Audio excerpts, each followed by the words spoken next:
एक पति अपनी पत्नी और अपने बेटे के संबंधों पर शक करता है और उसे लगने लगता है कि मेरे बेटे और मेरी पत्नी के अवैध संबंध हैं। इसको चलते हुए वो अपनी पत्नी को मौत के घाट उतार देता है। जब खुलासा होता है, जब उसे पता चलता है, तो उसके पास पछताने के सिवा कुछ नहीं रहता। आज वो जेल में चला जाता है। आइए दोस्तों जानते हैं पूरा मामला क्या था, किस तरह से एक पति ने अपनी पत्नी और अपने बेटे पर शक किया, उसके बाद उसको किस तरह से मौत के घाट उतार दिया। नमस्कार, जय हिंद। आप देख रहे हैं APH न्यूज़ राहुल रावत के साथ। तो दोस्तों आज की जो मैं हकीकत की कहानी आपको बताने जा रहा हूं, राजस्थान में एक ज़िला पड़ता है झुंझुनू। झुंझुनू ज़िले की ही कहानी है। यहाँ पर सुबह सुबह 7 बजे का टाइम होता है और एक परिवार में रोने चीखने की आवाज़ आने लगती है। वहाँ पर जो बैठा हुआ होता है एक लेडीज़ जिसकी उम्र होती है 40 साल, जिसका नाम होता है शीला, और उसका बेटा वहीं पर बैठा हुआ होता है शिवम, जिसकी उम्र होती है 20 साल। शिवम वहाँ पर ज़ोर ज़ोर से रो रहा होता है। उधर बगल में ही उस लेडीज़ का पति भी बैठा हुआ होता है, वो भी रोने लगता है। थोड़ी देर में ही पुलिस को खबर कर दी जाती है। पुलिस मौके पर पहुंच जाती है तो देखती है पुलिस कि जो शीला है 40 साल जिसकी उम्र है, वो एक पंखे से लटकी हुई है। जैसे ही शीला को पंखे से उतारा जाता है तो रस्सी के कोई भी निशान उसके गले पर नहीं होता। यह सब देखकर पुलिस का दिमाग ठिनक जाता है और वो सोचने पर मजबूर हो जाती है कि हालांकि इसके गले पर निशान नहीं है, फिर इसने फांसी कैसे लगाई? इसे तो किसी ने मारा है, मार के यहाँ पर लटकाया है। फिर पुलिस का जो रवैया होता है उससे पूछताछ शुरू होती है। पुलिस घर वालों से पूछताछ करती है, इधर बेटे से भी पूछताछ की जाती है, इधर पिता से भी पूछताछ की जाती है। जब बेटे से पूछताछ की जाती है तो बेटा जल्दी से कुछ नहीं बताता, वो यही कहता है कि माँ ने खुदकुशी की है। लेकिन जब पुलिस के रवैये से जोर दबाव से उसे पूछताछ की जाती है तो बेटा थोड़ी देर में ही टूट जाता है और बताने लगता है कि मेरी माँ को मेरे पिता ने मारा है।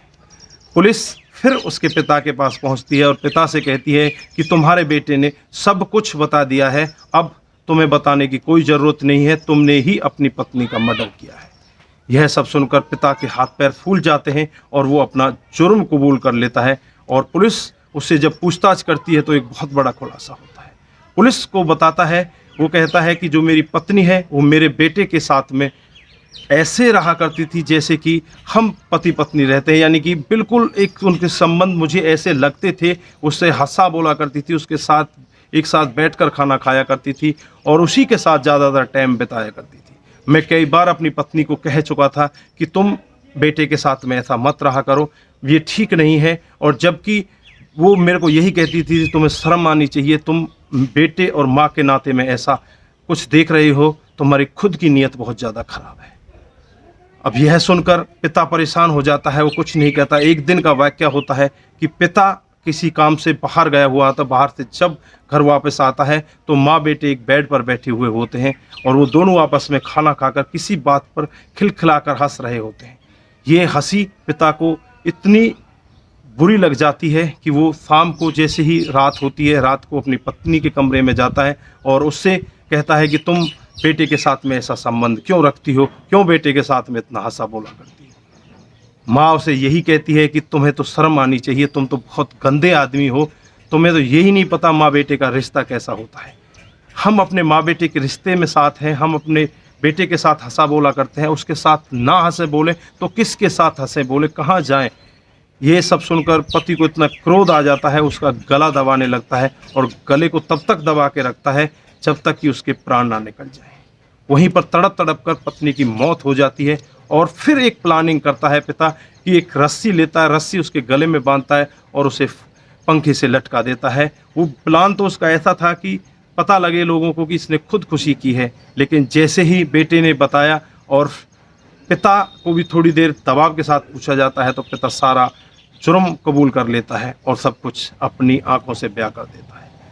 तो दोस्तों यहाँ पर आप लोगों ने देखा एक शक के चलते हुए एक पिता कितना बड़ा हत्यारा हो जाता है। वो अपनी पत्नी को रास्ते से हटा देता है और आज वो खुद जेल में चला जाता है। अब उसका बेटा भी घर पर अनाथ रह जाता है और वो खुद भी जेल में रहकर अब उसे सज़ा बोलेगी। कितने दिन की सज़ा बोलती है ये तो कोर्ट का मामला है, लेकिन यहाँ पर देखने वाली बात यह है एक शक के चलते हुए कितने बड़े क्राइम को अंजाम दे दिया जाता है। और जबकि पति पत्नी का जो संबंध होता है वो एक ऐसी डोर पर टिका हुआ होता है, अगर वहाँ जरा सा भी डगमगा जाए, उनका रिश्ता जरा सा भी हिल जाए तो वहीं पर बहुत बड़े क्राइम को अंजाम दिया जाता है, जैसे यहाँ पर दिया गया। एक पति अपनी पत्नी पर इतना शक करने लग जाता है और शक किसी और पर नहीं, अपने खुद के बेटे पर ही करने लग जाता है। तो दोस्तों, यहाँ पर आप क्या कहना चाहेंगे? जो भी राय है आपकी कमेंट बॉक्स में ज़रूर दीजिएगा। इस कहानी को सुनाने का हमारा उद्देश्य किसी को बरगलाना, किसी को बहकाना या किसी पर भी किसी प्रकार का दबाव बनाना नहीं है। हमारा उद्देश्य बस यही है, आप लोग जागरूक हों और ऐसे क्राइम के बारे में जानें जो डे बाय डे हमारे समाज में बढ़ते जा रहे हैं। तो दोस्तों, आज के लिए बस इतना ही। अपना ख्याल रखें, अपने परिवार का ख्याल रखें, सतर्क रहें, सावधान रहें। नमस्कार, जय हिंद, जय भारत।